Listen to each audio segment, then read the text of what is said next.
Facts coming to light in Jilalguda Venkatamadhavi murder case.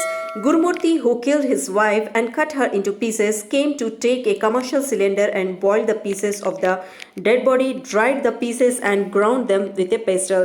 Took a bucket of dead body powder and mixed it in the pond. Police are searching the pond for dead bodies. Traces that could not be found due to drying the whole body along with the pieces. Gurumurthy, whose body was cut and burned at home for 3 days during the Sankranti festival.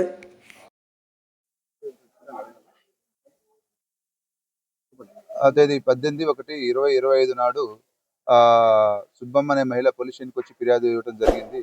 ఆ మహిళ ఫిర్యాదులో తనకి 3 కుమార్తెలు ఉన్నారని, పెద్ద కుమార్తె అయినటువంటి మాధవికి గత 13 సంవత్సరాల క్రితం గురుమూర్తి అనే వ్యక్తితో వివాహం జరిగిందని,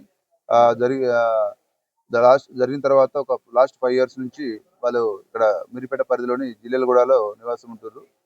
గురుమూర్తి ఆర్మీలో పనిచేసి రిటైర్ అయ్యి ప్రస్తుతం మన కంచనబాగులో సెక్యూరిటీ గార్డ్గా పనిచేస్తుండు. వాళ్ళకి 2 పిల్లలు సంతానము.